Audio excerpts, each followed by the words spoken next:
So ayan mga ka-agri, tapos na ang ating kulungan ng bayoko. Sana hindi dyan sila maglusutan, pero lalagyan na natin yan ng harang. Okay. Okay na yan. Pwede na yan.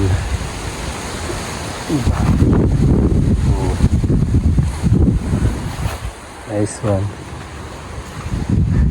Alam na ang bukong aking kulot na yan. Pwede ko. Diba?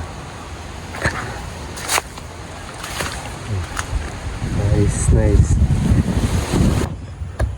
And ngayon mga ka-agri, maglalagay naman tayo ng lupa dun sa pagkagapangan natin ng bayoko. Kasi sabi ng kapatid ko, kumakain daw ito ng lupa ng bayoko. Lalagyan natin.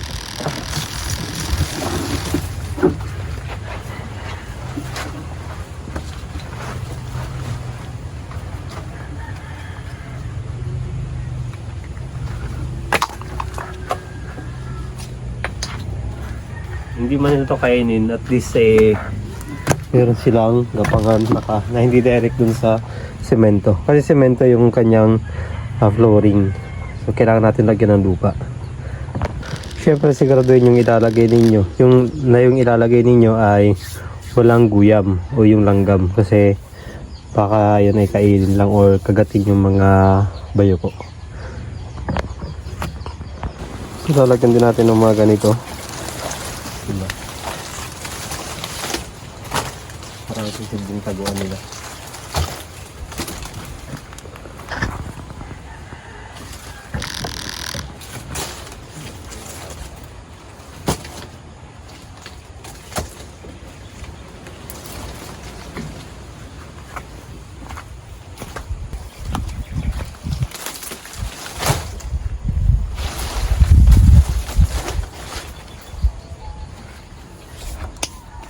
Natin sa loob.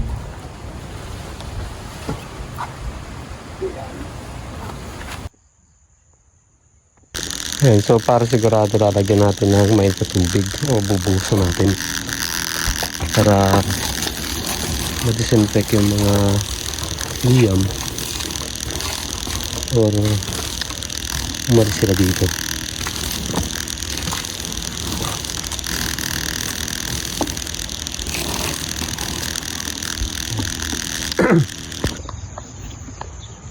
Harapin ba yung natin ilalagay yun? Ayan. 100 na sa 133 yan. So meron tayo dito ng timba. Dito mo natin ilalagay yung bayoko. So para alam natin kung yung bayoko ay may namatay na. Ilalagay natin doon. Ilalagay mo natin itong mga dahon. Check natin kung may guyam. So wala naman. Doon ilalagay natin sa loob. Ano? Ilalagay natin sa loob.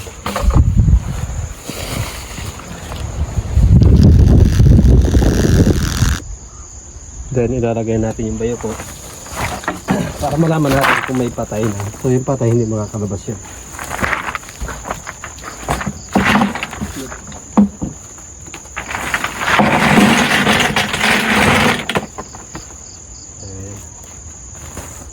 Ayun na.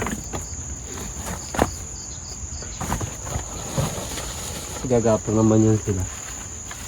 Lagyan natin itong mga dahon-dahon.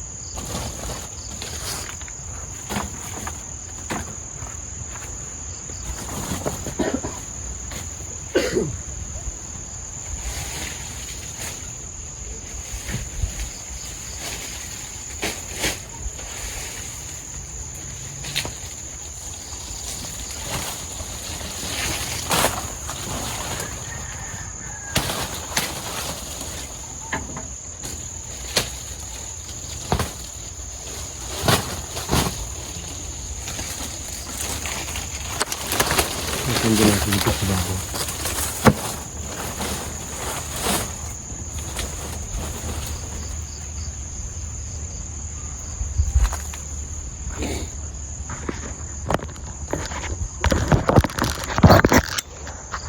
So ayan na. So ayan mga ka-agri, ganyan ang setup ng ating gulungan. So ayan, gagapang-gapangin din sila. Sana hindi sila lumusot dito. Pag lumusot yan sila, Nako, hanapan yan bukas. Pero hindi yan. May butas din dito. Harangan na lang natin. Yan na. Okay. Nakita nyo naman. Malawak ng kunti yan.